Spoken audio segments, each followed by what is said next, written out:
నమస్తే తెలుగు ప్రజలకు. ఆంధ్రప్రదేశ్ తెలంగాణ రాష్ట్రాల మధ్య సెంటిమెంటు రాజేస్తున్న బీఆర్ఎస్ పార్టీ అని సోషల్ వేదిక మీద తెలంగాణ రాష్ట్ర వ్యాప్తంగా హాట్ టాపిక్ ఉన్నది. దీని మీద మనతో మాట్లాడడానికి కాంగ్రెస్ పార్టీ నుంచి శ్రీనివాస్ గారు, అదేవిధంగా బీఆర్ఎస్ పార్టీ నుంచి ఎల్చల దత్తాత్రేయ గారు, వారు ఓయూజేఏసీ అధ్యక్షులుగా ఉన్నారు. అదేవిధంగా బీఆర్ఎస్ నుంచి వారు స్పోక్స్ పర్సన్. నమస్కారం అండి దత్తాత్రేయ గారు.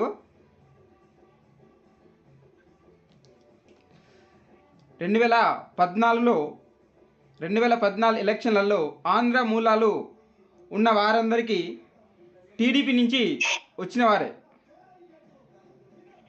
అయితే వారికి టీడీపీ నుంచి గెలుపొందిన తర్వాత అప్పట్లో వాళ్ళందరికీ రెడ్ కార్పెట్ పరిచి కేసీఆర్ పార్టీలోకి ఆహ్వానించాడు.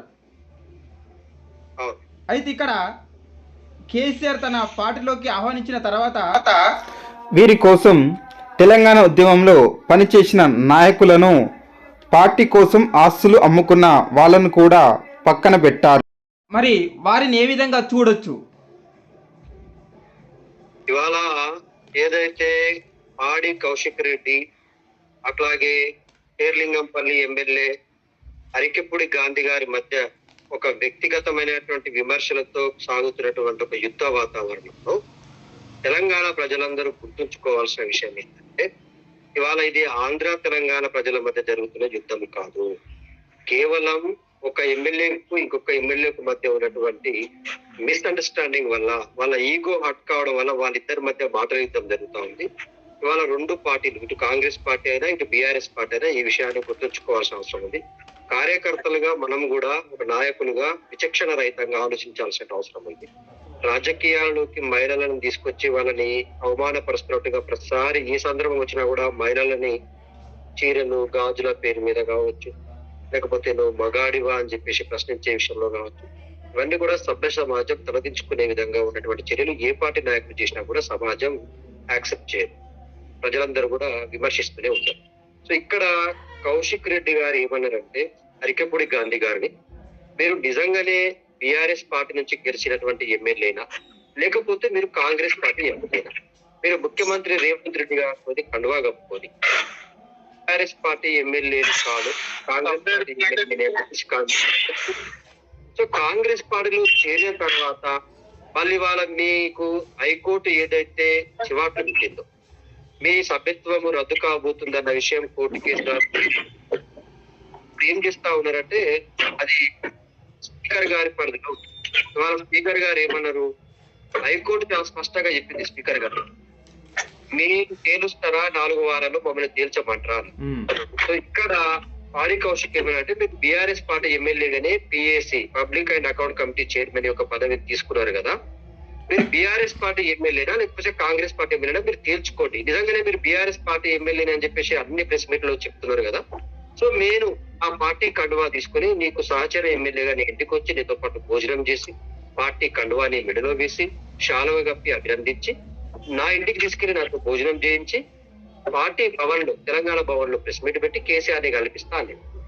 దానికి ఎందుకు గుమ్మడికాయలు దొంగేవారంటే భుజాలని తడుముకున్నట్టుగా ఇవాళ అరికెప్పుడి గాంధీ గారు ఆవిష కొరకు 11 గంటలకు నేను వస్తున్నటువంటి కౌశిక్ గౌరవంగా ఉండి రాలేకపోతే 12 గంటలకు వందలాది మంది కార్యకర్తలతో కాన్వాయ్ పెట్టుకొని పోలీసు బందోబస్తు మధ్య ఒక జులుం చూపిస్తున్నట్టుగా మీరు వ్యవహరించిన ఇవాళ తెలంగాణ రాష్ట్రం కోసం 2014లో మేము ప్రాణాలకు సైతం కొట్లాడినప్పుడు కూడా ఆంధ్ర వాళ్ళని కూడా ఏమన్నా మనము ప్రాంతాలుగా విడిపోదాం, సోదరులుగా కలిసి ఉందాం అని చెప్పింది.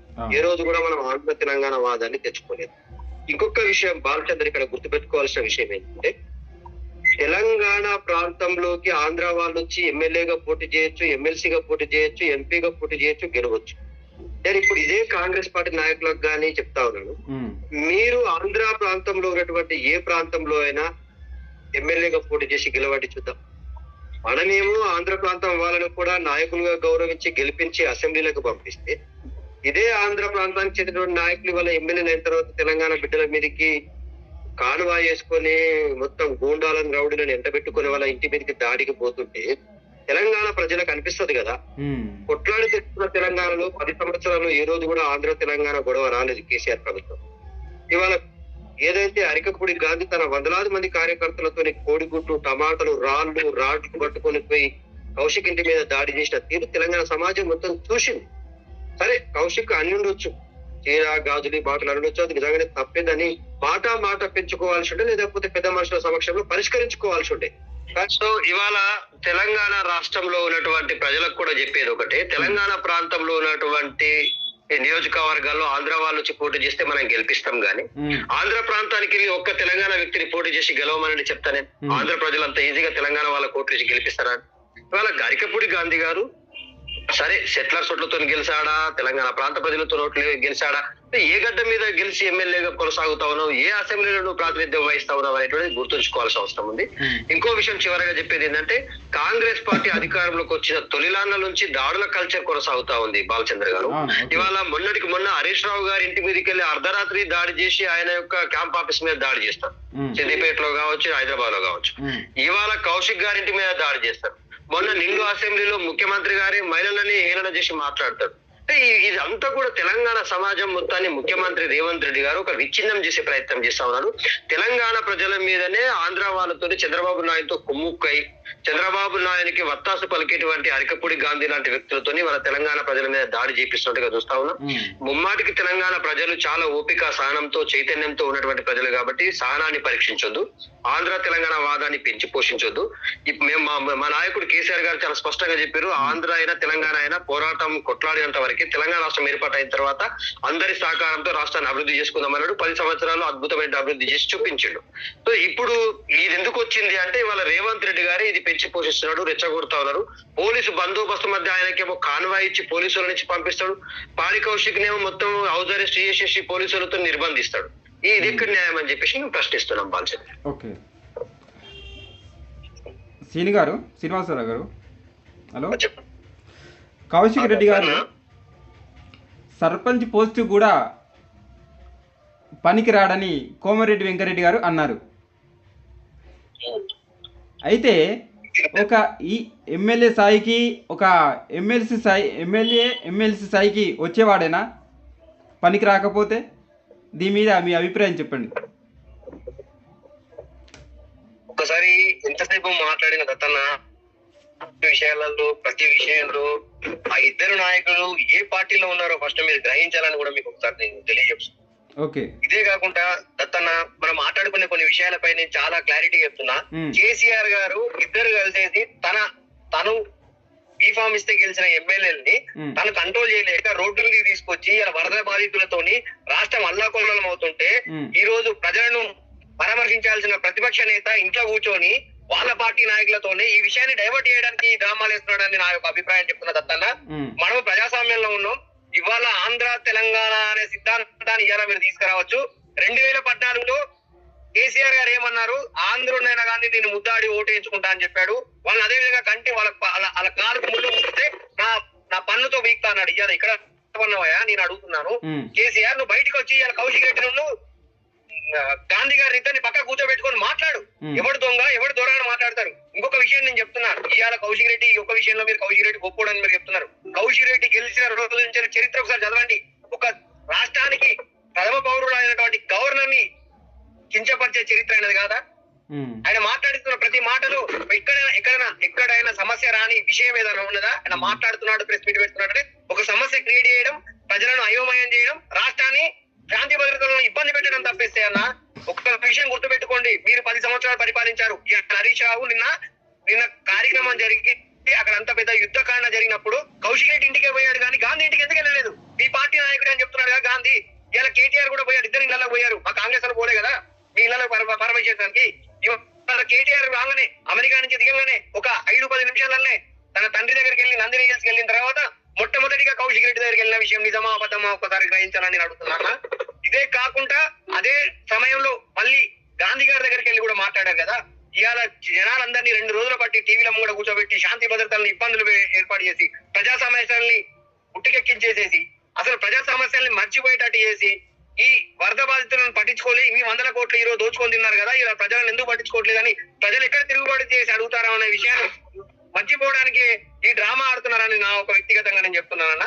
ఇంకొక విషయం, తెలంగాణ ఉద్యమంలో మీ టిఆర్ఎస్ పార్టీ ఏర్పడ్డప్పటి నుంచి ఆయన టీడీపీ నుంచి ఆ రోజు ఆహ్వానించింది ఆయన ఆంధ్ర అని తెలియదా? ఆ రోజు ఆంధ్ర పార్టీకి అనుకూలంగా ఉండి ఆంధ్ర పార్టీలో గెలిచిన వాడిని తీసుకొచ్చుకున్నది కేసీఆర్ కాదా అని నేను అడుగుతున్నా. ఇవాళ మీకు 2014లో ఆయన గెలిచింది ఎక్కడ? ఏ పార్టీలో గెలిచిండు గాంధీ గారు? అప్పటి నుంచి ఎలా మీరు పక్క కూర్చోబెట్టుకున్నారు?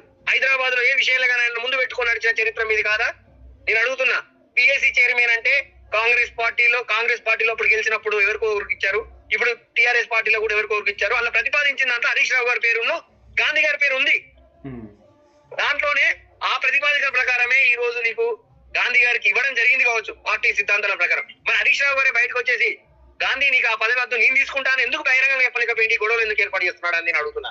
కౌశిక్ రెడ్డికి ఇంగిత జ్ఞానం లేని వ్యక్తి తన అవసరాల కోసం తన పిల్లను తన భార్యను రోడ్డు మీద పెట్టేసేసి అంగట్లో బొమ్మలాగా అమ్ముకొని ఈ రోజు ఓట్లను కొనుక్కొని గెలిచిన ఒక అవినీతిపర ఎమ్మెల్యే అని కూడా రాష్ట్రం మొత్తం చెప్తుంది. నేను చెప్పాల్సిన అవసరం లేదు. ఒక మేధావిని అడుగు, ఒక విద్యార్థిని అడుగు. ఇలా దత్తన్న గుండెల కూడా చెప్పమను. నేను అబద్ధం ఆడుతున్నాను. దత్తన్న నువ్వు తెలంగాణ ఉద్యమంలో పోరాడినావు, నేను తెలంగాణ ఉద్యమంలో పోరాడినా, నేను క్యాంపస్ లో దెబ్బలు తిన్నా, నేను 42 రోజులు జైల్లో ఉన్నా. కానీ మనలాంటి వాళ్ళకి ఇలా విలువ లేదన్నా. ఇలాంటి దొంగలకు వాడు ఎక్కడున్నాడన్నా? ఆ రోజు రాళ్ళు కొట్టినప్పుడు నేను కూడా మానకొండలున్నా. ఆ రోజు ఆయన ఎక్కడున్నాడు? వాడు ఆంధ్ర పార్టీ ఆంధ్ర సంఖ్య లాగలే, ఆ రోజు తెలంగాణ అంటే వ్యతిరేకించలే. వాడిని ఇవాళ మీరు ఎట్లా సపోర్ట్ చేస్తున్నారని నేను అడుగుతున్నా. గాంధీ 2014లో మీతో ఎంటున్నాడు, 2018 వరకు ఆ వ్యక్తి ఎక్కడున్నాడు? కాంగ్రెస్ పార్టీలో లేడా? ఇవాళ జీవజీవాలు ఎక్కడి నుంచి వచ్చినాయి? ఇవాళ మీరు గాంధీని కాంగ్రెస్ అంటున్నారు కదా, అసలు కౌశిక్ రెడ్డి కాంగ్రెస్ జీవజీవాలతో వచ్చింది కావచ్చు మేము అంటున్నాం. ఇవన్నిటి వీళ్ళందరినీ ఎందుకు ప్రోత్సహిస్తున్నాడు హరీష్ రావు అని నేను అడుగుతున్నా. హరీష్ రావు గారు నిన్న వెళ్ళేసి సామరస్యంగా ఇంట్లో గొడవ జరిగిన తర్వాత అక్కడికి వెళ్ళిన తర్వాత అదే సమయంలో ఇదే గాంధీ దగ్గరికి వస్తే ఈ సమస్య పోతుందా పోదా? మీరే అర్థం చేసుకోండి. ఈ సమస్య ఇంత ఇవాళ నిన్న షంబీపూర్ రాజు గారి ఇంటికాడికి వెళ్ళి గాంధీ గారి ఇంటికి వెళ్ళడానికే మర్యాద పూర్వకంగా వెళ్తే గాంధీ కూడా నేను భోజనాలు ఏర్పాటు చేసిన, కుర్చీలు ఏర్పాటు చేసిన, రండి కూర్చొని మాట్లాడుకుందాం అన్నాడు. అదే పోలీసులు గాంధీనేమో కౌశిక్ దగ్గరికి వెళ్ళి బందోబస్తు మధ్య కాన్వాయ్ మధ్య తీసుకొచ్చి వదిలేసిపోయారు. కానీ ఇదే కౌశిక్ ని షంబీపూర్ రాజు గారిని జిల్లా అధ్యక్షుడైనటువంటి షంబీపూర్ రాజుని తీసుకుపోయి మాత్రం కౌశిక్ ని షంబీపూర్ రాజుని మాత్రం అరికెపూడి గాంధీ గారి ఇంటికాడ వదలలేకపోయారు. అంటే నేనేమంటా ఉన్నా, ఏ పార్టీ అధికారంలో ఉంటే ఆ పార్టీకి పోలీసులు వస్తాసు పలకడం అనేటువంటిది ఒకటైతే తెలంగాణ సమాజం మొత్తం కూడా చూస్తూ ఉంటది అన్నగారు. నేనేమంటున్నా, సమాజంలో మీరు అన్నట్టుగా ఉద్యమకారులకు గౌరవించుకోవాల్సిన అవసరం ఉండే, తర్వాత పోరాటం చేసినటువంటి నాయకులకు సరైన స్థానం కల్పించాల్సిన అవసరం ఉంటే, పార్టీ తను చేసినటువంటి తప్పులకు ప్రతిఫలం అనుభవిస్తుంది. వాళ్ళ ప్రతిపక్ష హోదాలో కొనసాగుతాం. ప్రజలు ఇచ్చినటువంటి తీర్పుని చిరసా వహించాల్సింది అది ఎవరైనా కూడా. సో ఇవాళ కాంగ్రెస్ పార్టీ నాయకులకు ఒక విషయం ఏంటంటే, ఈ పిఎస్సి పదవి అనేటువంటిది తరతరాలుగా ఆచార వ్యవహారాల ప్రకారం అసెంబ్లీ రూల్స్ 256 ప్రకారం ప్రతిపక్షాలకు ఇవ్వాల్సినటువంటి పదవి. ఇవాళ ఇదే కాంగ్రెస్ పార్టీ కేంద్ర ప్రభుత్వంలో 44 స్థానాలతో 2014లో ప్రతిపక్షంలో ఉంటే, ఈ మోడీ ప్రభుత్వం థామస్ గారికి ఇదే పిఎస్సి పదవి ఇచ్చి కాంగ్రెస్ పార్టీని గౌరవించింది. ఆ తర్వాత 2016, 2018లో ఫస్ట్ టర్మ్ అయిపోయిన తర్వాత ఖర్గే గారికి ఇదే పదవి ఇచ్చి గౌరవించింది. ఇప్పుడు 2024లో కూడా 99 స్థానాలతో ప్రతిపక్ష నేతగా రాహుల్ గాంధీ కొనసాగుతుంటే అదే పిఎస్సి పదవిని కేసీ వేణుగోపాల్ గారికి ఇచ్చి గౌరవించుకుంది. తెలంగాణ రాష్ట్రం విషయానికి వస్తే మీరు అన్నారు ఇప్పుడు, కేసీఆర్ గారు ఏ రోజు కూడా పిఎస్సి పదవిని ప్రతిపక్షాలకే ఇచ్చాడు తప్ప ప్రభుత్వంలో గాని పార్టీ మారిన వ్యక్తులకు ఇవ్వలేదు. 2014లో జానారెడ్డి గారి ఇంటికెళ్లి భోజనం చేసి స్వతహాగా ఆయనకు చాలా సన్మానం చేసి ఆయనకు పిఎస్సి పదవిని అప్పజెప్పి వచ్చిండు. 2018లో మీ కాంగ్రెస్ పార్టీ నాయకుల మధ్య చీలికల వల్ల ఒకరి గెలవకపోవడం వల్ల వివిధ పార్టీలకు వెళ్ళిపోవడం వల్ల ఆ పార్టీలో సమైక్యత లేదు, ఆ పార్టీ నుంచి నామినేషన్స్ రాలేదని చెప్పేసి ఎంఐఎం అధినేత అయినటువంటి అక్బరుద్దీన్ ఓవైసీ గారికి పిఎస్సి పదవి ఇచ్చిండు. గతంలో ఒక్కసారి మీ కాంగ్రెస్ చరిత్ర వస్తే వైఎస్ రాజశేఖర్ రెడ్డి టీడీపీ నాయకుడు అయినటువంటి నాగం జనార్దన్ రెడ్డికి మేము ఇవ్వము అని చెప్పేసి అడ్డం పడితే స్పీకర్ గా ఉన్నటువంటి కిరణ్ కుమార్ రెడ్డి కూడా అది అంచనాల ప్రకారం ఆనవాయితీగా వస్తుంది కాబట్టి మనం జనార్దన్ రెడ్డికి ఇవ్వాల్సింది అని చెప్పి టీడీపీ నాయకుడు జనార్దన్ రెడ్డికి ఇచ్చి గౌరవించుకునే తరపు చూసాం. సో ఇవాళ అరికపూడి గాంధీ రేవంత్ రెడ్డి గారితో స్వతహాగా కాంగ్రెస్ కండువా కప్పుకున్నటువంటి చిత్రాలు మన కళ్ళ ముందర ఉన్నాయి. ఆయన పార్టీ మారినటువంటి నాయకుడు, వలసవాది. ఇవాళ అదే అరికపూడి గాంధీ నేను బీఆర్ఎస్ పార్టీ నాయకుడిని, నాకు కేసీఆర్ పిలిస్తే కండువా కప్పితే నేను మళ్ళా పోతా అంటా ఉన్నాడు. అంటే పిఎస్సి చైర్మన్ పదవి కోసం ఇవాళ నేను మా పార్టీ మారినటువంటి వ్యక్తి నేను పార్టీ మారలేదు అంటా ఉన్నాడు. ఇవాళ పిఎస్సి పదవి కోసం కాదు, హైకోర్టులో రేపో మాపో అలా మెడ మీద కత్తి వేలాడుతుంది. 4 వారాల లోపల స్పీకర్ వాళ్ళ యొక్క డెసిషన్ తీసుకోకపోతే, వాళ్ళ ఎలిజిబిలిటీ డెసిషన్ తీసుకోకపోతే వాళ్ళు అనర్హులు కాబోతా ఉన్నారు. అక్కడ బై ఎలక్షన్స్ రాబోతా ఉన్నాయి కాబట్టి ఆ భయానికి వల్ల మళ్ళీ నేను బీఆర్ఎస్ కనువనే కాకపోతే నేను బీఆర్ఎస్ పార్టీని బిఫామ్ మీద గెలిచిన అని చెప్పేసి తొండికేస్తా ఉన్నాడు. మేము అనేది ఏంటంటే రేవంత్ రెడ్డి గారు చాలా తెలివిగా 6 గ్యారెంటీలు 13 హామీలను పక్కన పెట్టడం కోసం ఇవాళ వృద్ధులకు ఇవ్వాల్సినటువంటి 4,000 రూపాయలు పక్కకు పోయినాయి. హైడ్రా పేరు మీద హైడ్రా మారుతా ఉన్నాడు. హైడ్రా ఇవాళ పక్కకు పోయింది. ఇవాళ ఫిరాయింపు చట్టం పేరు మీద ఇవాళ 2 పార్టీల ఎమ్మెల్యేల మధ్య ఒక ఘర్షణ వాతావరణం తీసుకొచ్చి తెలంగాణ రాష్ట్రంలో ఎన్నడూ లేని విధంగా ఒక ఎమ్మెల్యేలను చూడకుండా కూడా 8 పోలీస్ స్టేషన్లు తిప్పి అచ్చంపేట గిచ్చంపేట తీసుకుని లాస్ట్ పై కేశంపేట పోలీస్ స్టేషన్ లో ప్రతిపక్ష నాయకులను పెట్టి హింసించినటువంటి తీరు తెలంగాణ సమాజం మొత్తం కూడా చూసింది.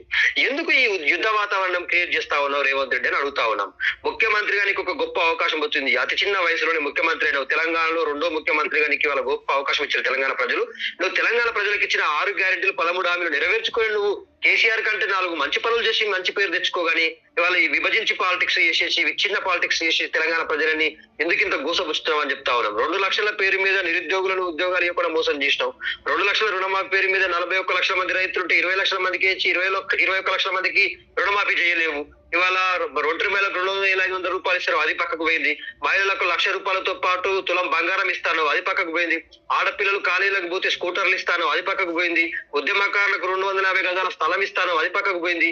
బీసీలకు 100 రోజుల్లోనే అధికారంలోకి రాగానే స్థానిక సంస్థలలో 23% రిజర్వేషన్ 42% పెంచితే 23,000 పైచీలకు సర్పంచులు ఎంపీడీసీలు జెడ్పీడీసీలు మా బీసీ బిడ్డలు అవుతారన్నావు. ఇలా బీసీల నోట్లే మన్ను పోసి బీసీ రిజర్వేషన్లు అమలు చేస్తలేవు. నేను అనేది ఏంటంటే నీ మాట మీద నీ కట్టుబడి ఉంటే ఈ తప్పించుకునే మాట పాలిటిక్స్ డైవర్ట్ పాలిటిక్స్ చెయ్యవు కదా రేవంత్ రెడ్డి. నీకు నిజంగానే చిత్తశుద్ధి ఉంటే నేర్పించుకోవాల్సిన అవసరం ఉంది.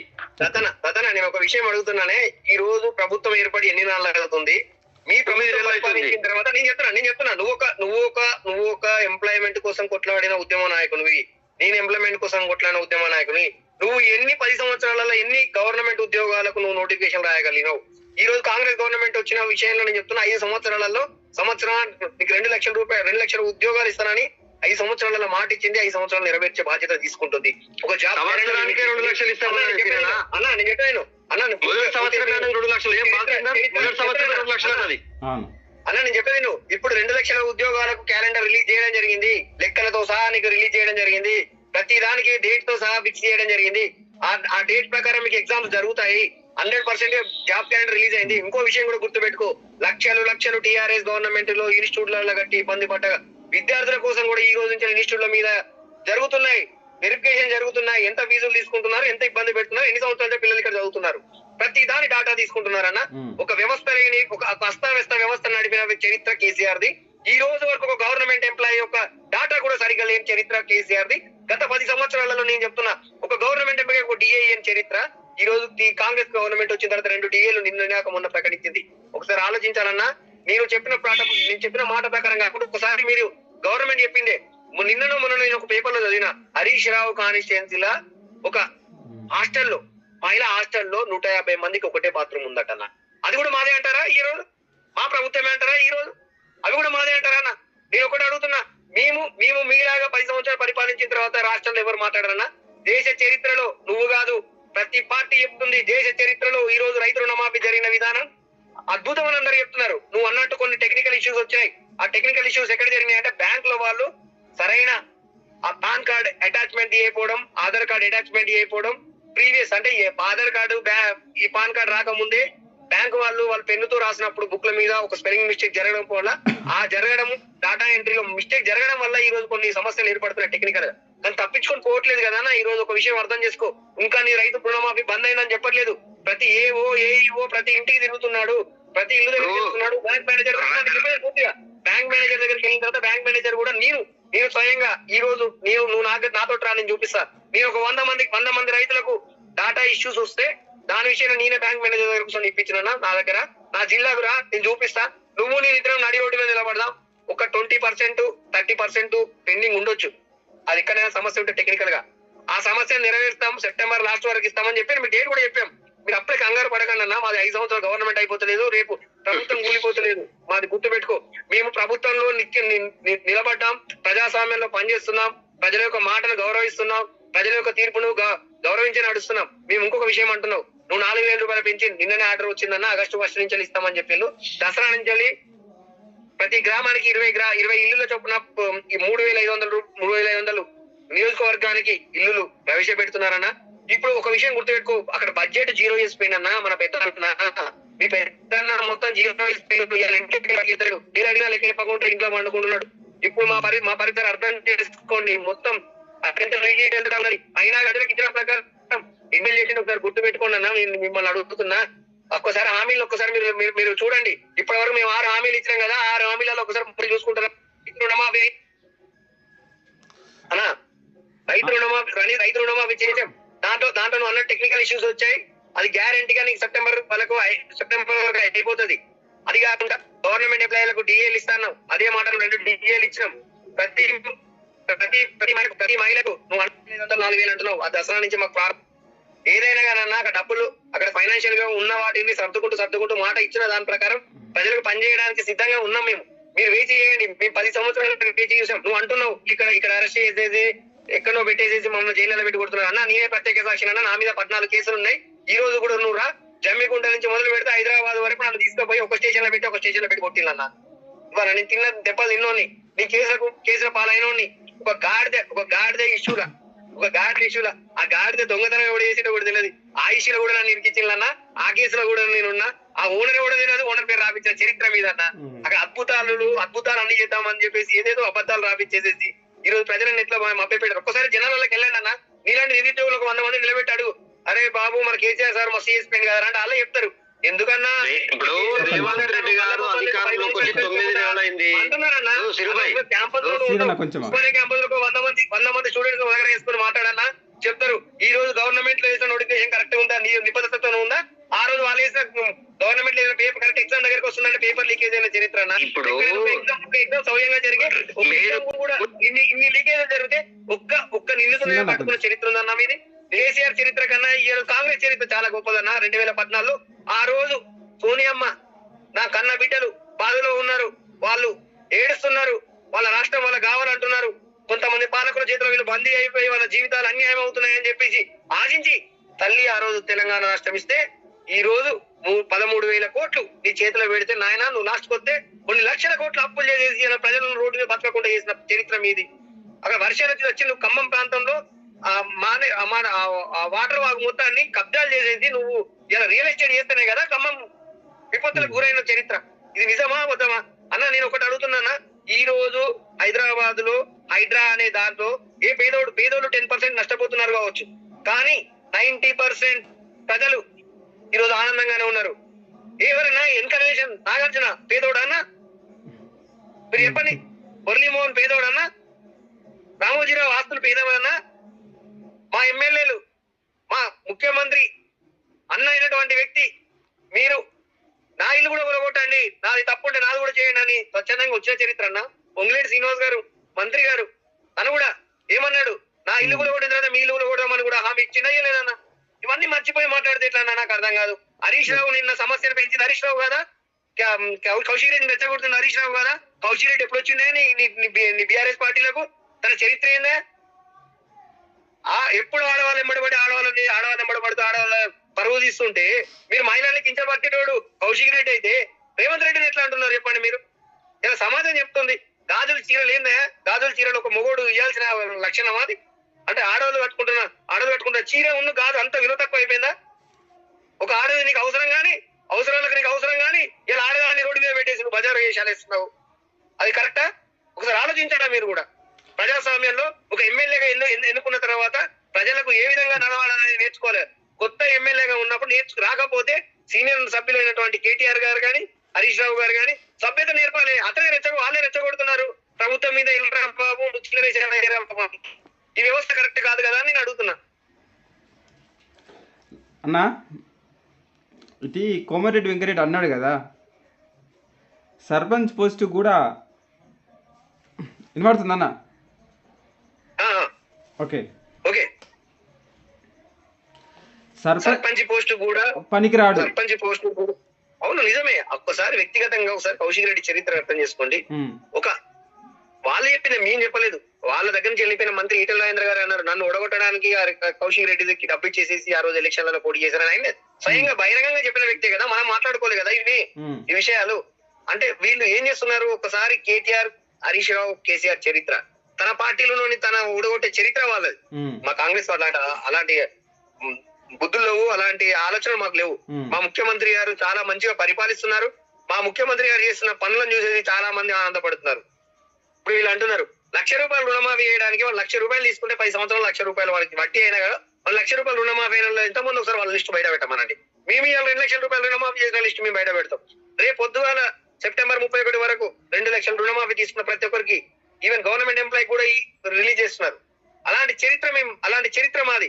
ఇప్పుడు ఒకసారి గుర్తు పెట్టుకోండి, ఆనాడు వైఎస్ రాజశేఖర రెడ్డి ₹1,00,000 రుణమాఫీ చేస్తే ఈ రోజు మళ్ళీ తర్వాత దేశంలో అలాంటి రుణమాఫీ చేసిన చరిత్ర రేవంత్ రెడ్డి గారిది తప్ప ఇంకెవరు చేయలేదు.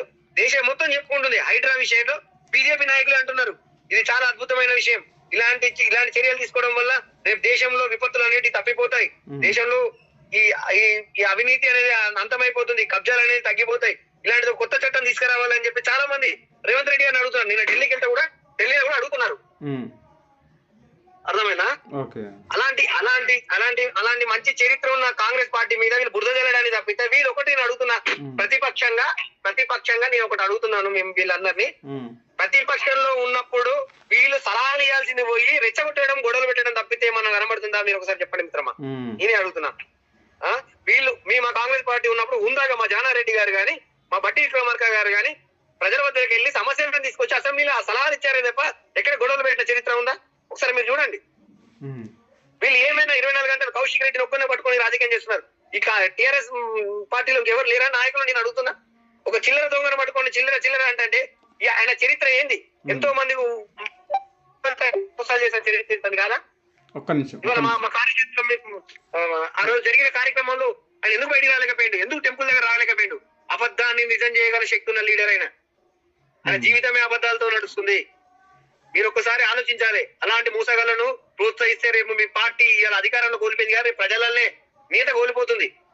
ఒకసారి మా ప్రాంతానికి రండి, బీఆర్ఎస్ నాయకులు ఎంతమంది ఉన్నారో వెళ్తారు వెనకాల. అది కూడా ఎందుకుంటున్నారంటే కొంచెం భయంతో పాత బిల్లులు ఉన్నాయి కనుక బిల్లులు నేను ఇప్పిస్తా ఎమ్మెల్యేగా నా దగ్గర ఉన్నాయని బెదిరిస్తే ఇవాళ ఉంటున్నారు. పనిచేయడానికి మీరు అబద్ధాలు చెప్పి నువ్వు వచ్చినావు, ఎమ్మెల్యేగా అక్కడ పదవి ఎక్కినావు, అవునా? ఇప్పటికైనా అబద్ధం చెప్పి నువ్వు వచ్చినావు పదవులకి. కనీసం ప్రజలకు పని చేయాలి, ఎట్లా నిధులు తీసుకురావాలి, ఎట్లా డెవలప్ చేయాలని ఆలోచన ఉండాలి. కానీ 24 గంటలు పంచాయతీ, హుజరాబాద్ కంటే ఒక పంచాయతీ. మొన్నదాకా పట్నం ప్రభాకర్ మీద ఒక అబద్ధ ప్రచారం చేశాడు, అది నిరూపించలే, అది అయిపోయింది. ఫోన్ టాపింగ్ అన్నాడు. అయ్యా నీ ఫోన్ టాపింగ్ ఎందుకయ్యా? నువ్వు కోటీశ్వరుడు, నువ్వు గెలవక వాళ్ళ కాలు వీళ్ళ కాలు పెట్టి గెలిచిన ఎమ్మెల్యే నువ్వు. నీతో ఏం జరుగుతుంది? నీ ఫోన్ ట్యాపింగ్ మాకెందుకు? ఫోన్ ట్యాపింగ్ చేసిన చరిత్ర ఎవరిది ఇవాళ చెప్తలేరా? పోలీస్ డిపార్ట్మెంట్ అందరు బయటకు చెప్పట్లేదా? ఎవరిది? హరీష్ రావు గారిది, కేటీఆర్ గారిది, వాళ్ళది చరిత్ర. మనలాంటి చరిత్ర కాదు కదా. మేము ప్రజాస్వామ్యంలో ప్రజల కోసం పనిచేస్తున్నాం, ప్రజల సమస్యలను వెంటనే తీరుస్తున్నాం. ఈ తెలంగాణ ఉద్యమంలో ఆనాడు రజాకారుల నుంచి ఈనాడు తెలంగాణ ఉద్యమం కోసం పోరాడుతున్నాం. ప్రతి కుటుంబాన్ని గౌరవిస్తున్నాం. నిన్నగాక మొన్న మనం ఒకసారి చూసుంటారు, రవీంద్ర భారతిలో చాకలేలమ్మ మనవరానికి కూడా గవర్నమెంట్ హోదా ఇచ్చి ఒక పదవిని ఇచ్చామా లేదా? మీరు తెలంగాణ పేరు చెప్పుకొని చేసిన ఉద్యమంలో తెలంగాణ నాయకులకు ఎన్ని పదవులు ఇచ్చారు? ఒకసారి మీరు బయటికి బహిరంగంగా చెత్తకు రండి.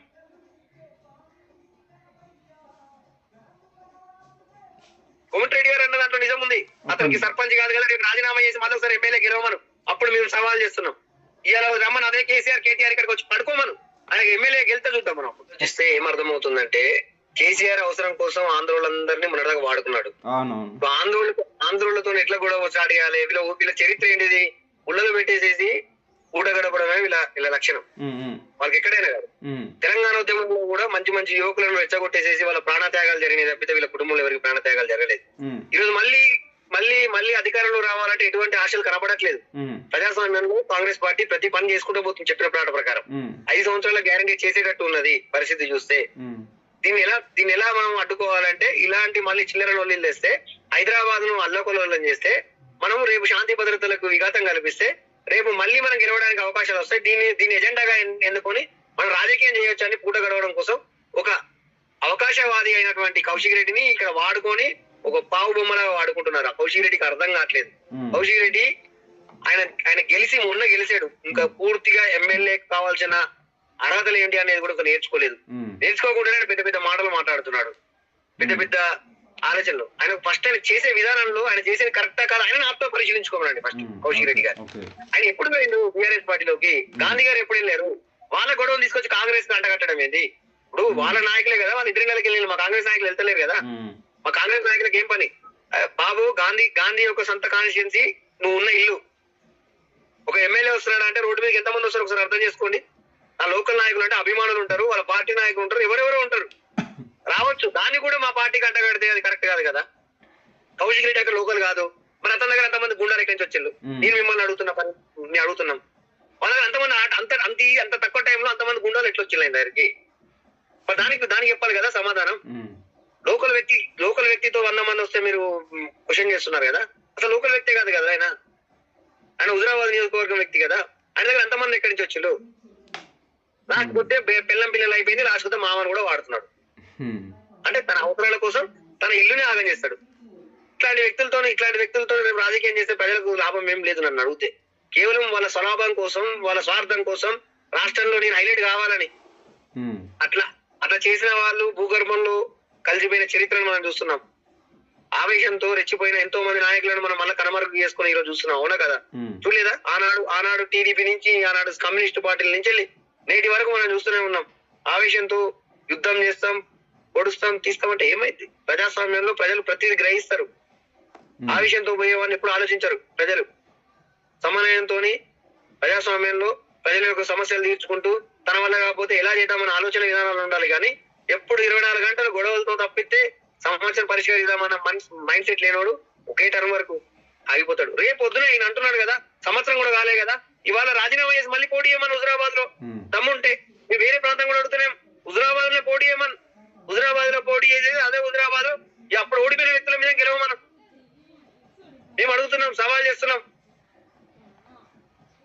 ఎక్కడ చూడండి, ఆయన హుజరాబాద్ పోతే హుజరాబాద్ ఒక సమస్య లేపుతాడు, హైదరాబాద్ పోతే హైదరాబాద్ ఒక సమస్య లేపుతాడు, ఇంకొకటి పోతే ఇంకో సమస్య. అరే బాబు, చంద్రబాబు నాయుడుకును రేవంత్ రెడ్డికి తక్కువ కాలం జర్నీ ఉంటది, కానీ కేసీఆర్ కును చంద్రబాబు నాయుడుకు చాలా రోజులు జర్నీ ఉన్నది. ఎన్టీ రామారావు ఉన్నప్పటి నుంచి వాళ్ళు కలిసిమెలిసి తిరిగిన వాళ్ళు. అంటే ఈ రోజు ఇన్నాళ్ళు కేసీఆర్ ఎవరు జగన్ చెప్తే రాజకీయం చేసిన 10 సంవత్సరాలు నేను అడుగుతున్నా. ఎవరైనా ఆంధ్రాకి వెళ్ళి చేపల పులుసు తిన్నది ఎవరైనా? ఆంధ్రా పోయి ఆంధ్ర నాయకులు ఇళ్ళలో కూర్చొని ఆంధ్ర గుళ్ళకు లక్షలు చదివిపించింది ఎవరైనా? ఈయన నీకు ఆంధ్రలో అంటే మళ్ళా కొత్త సెంటిమెంట్ తీసుకొస్తున్నావా? ఆంధ్రలో రెచ్చగొట్టి హైదరాబాద్ లో నొల్లి చేద్దాం అనుకుంటున్నావా? అరే నేను ఒకటే విషయం అడుగుతున్నా, చంద్రబాబు నాయుడు ముఖ్యమంత్రి ఉన్నప్పుడు కూడా నువ్వు ఇలాంటి అవాకు చవాకులు పేల్చినావు.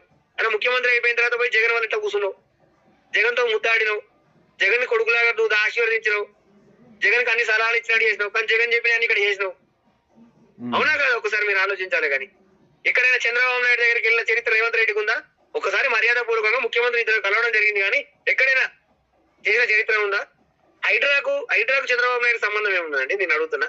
విపత్తులు ఈ ముఖ్యమంత్రిగా ఉన్నప్పుడు కూడా దీని వల్ల విపత్తు వస్తుందని చెప్పేసి కేంద్ర ప్రభుత్వం ఇచ్చింది నిజమా కాదా? ఒకసారి ఆయన అడగండి, కేసీఆర్ అడగండి. వీళ్ళకి నాలెడ్జ్ లేకపోతే కేసీఆర్ అడగండి. విపత్తులు ఇప్పుడు కాదు, కేంద్ర ప్రభుత్వం ఎప్పుడైనా విపత్తుల కోసం ఒక కమిటీని ఏర్పాటు చేస్తుంది. ఆ కమిటీతో మరీష్ విజయరెడ్డి గారు కాంగ్రెస్ పార్టీ ఉన్నప్పుడు 20 సంవత్సరాలు దాంట్లోనే ఉన్నాడు. అతను అడగండి. ఈరోజు బీజేపీలో ఉన్నాడు కదా, అతను ఒకసారి పిలిచి అడగండి, చెప్తారు. అలాంటి పెద్ద నాయకులు ఉన్నారు కదా. విపత్తులు ఎందుకు వస్తున్నాయి, వాటిని ఎలా మనం అరికట్టాలి అంటే, ఇలాంటి చెరువు కట్టడాలపై కట్టడం వల్ల నీరు పోవడానికి ప్లేస్ లేకపోవడం వల్ల ఇళ్లకు నీళ్లు వచ్చి చేరి ఇల్లు మునిగిపోతున్నాయనే ఒక ఆలోచనతోని ఆ కబ్జా భూములు అన్నింటినీ తెరలేపుతున్నారు. అంతే తప్పితే రేవంత్ రెడ్డికి ఏమైనా వస్తుందా? ఇల్లు కూడా ఏమైనా తెచ్చిస్తున్నారా? మీరు కదా రియల్ ఎస్టేట్లతో రాజకీయం చేసింది, మీరు కదా. ఇవాళ మీరు ఇచ్చిన పర్మిషన్ 2014 నుంచి 2023 వరకు ఇచ్చిన పర్మిషన్ ఒకసారి బయటకు తీద్దామా మనం? మీరు ఇచ్చిన పర్మిషన్లతో కదా ఈ విపత్తులు ఇంతగానమైంది. పటాన్ చెరువు ప్రాంతానికి వెళ్దాం పదండి. మీరు ఇచ్చిన విపత్తులు ఎట్లా, మీరు ఇచ్చిన పర్మిషన్లతో అక్కడ ఎంత పెద్ద విపత్తులు ఏర్పడుతున్నాయో. అమీన్పూర్ ఎవరు ఇచ్చారండి? మీరు కదా. అమీన్పూర్ చెరువు మీరు మీ ప్రభుత్వం వచ్చినాక డెవలప్ కాలేదా? అమీన్పూర్ చుట్టూ ఉన్న ప్రాంతాన్ని ఎవరండి కబ్జా చేసింది? హరీష్ రావుకు శిష్యుడైనటువంటి మైపాల్ రెడ్డి కాదా? ఒకసారి మనం ఆలోచించుకోవాలి. వాళ్ళు మాట్లాడుతుంటే ఒకసారి వాళ్ళు మాట్లాడే ముందు మేము ఏం చేసినాం గత ప్రభుత్వంలో, మేము ఎవరికి సపోర్ట్ చేస్తే ఇట్లా హైదరాబాద్ ఇంత ఆగమైంది, పేరుకు తెలంగాణ అని చెప్పుకొని తెలంగాణలోనే మోసం చేసిన చరిత్ర ఇది కాదా? ఒక్కసారి బయటికి రమ్మనండి. ఇలా మాట్లాడుతున్నారు కదా, ఉస్మానియా క్యాంపస్ కొందాం, కాకతీయ క్యాంపస్ కొందాం, ఎక్కడికి వెళ్ళదాం. నిరుద్యోగులు చెప్పే మాటను మనం గౌరవిద్దాం. నిరుద్యోగులు ఎక్కడ కానీ మొన్న డిఎస్సి రోజు కొంతమంది ఎవరు బరెలెక్క డిఎస్సి రాస్తుందా అండి? నేను అడుగుతున్నా. మీరు ఇప్పుడు అడుగుతారు, బరెలెక్క డిఎస్సి రాస్తుందా? ప్రెస్ రిపోర్టర్లు డిఎస్సి రాస్తున్నారా? ఎవరు రాస్తారండి? చదువుకున్న వాళ్ళు రాస్తారు, నాలాంటి విద్యావంతులు రాస్తారు. వాళ్ళని తీసుకొచ్చి రోడ్ల మీద పెట్టి నువ్వు ధర్నా చేసినావు తప్పితే నిజమైన వాళ్ళు ఎవరు రాలేదే. 2 లక్షల మంది డౌన్లోడ్ చేసుకుని ఎగ్జామ్ రాసిలా రాయలేదా డిఎస్సి? దీనిలో కూడా మీ అవతవకలు జరిగాయని నేను ఒప్పుకున్నారా? ఒప్పుకోలేదు. అరే నిన్న పిఏ తిరుపతి రెడ్డిని పిలిచేసి విచారణ జరుపుతుంటే నిజాలన్నీ బయటపడుతున్నాయి. పేపర్ లీకేజీలు అన్ని ఎందుకు మీరు అంత తొందరగా సంకలు గుద్దుతున్నారు? ఆ రోజు మీ ప్రభుత్వం ఉన్నది తప్పు లెక్కలతో తప్పించుకున్నారు కావచ్చు, కానీ ఎప్పుడు కానీ ప్రజాస్వామ్యంలో తప్పు చేసేవాడు ఎప్పటికైనా కానీ శిక్షించబడతాడు, ఎవరు వదిలిపెట్టరు. ఓకే ఓకే అన్న, థ్యాంక్ యూ అన్న. Okay, thank you. ఈ చర్చలో పాల్గొన్న కాంగ్రెస్ పార్టీ శ్రీనివాస్ గారికి మరియు బీఆర్ఎస్ తరపు నుంచి పాల్గొన్న ఎల్చల దత్తాత్రేయ గారికి మా ఛానల్ తరపు నుంచి ధన్యవాదాలు, నమస్కారం.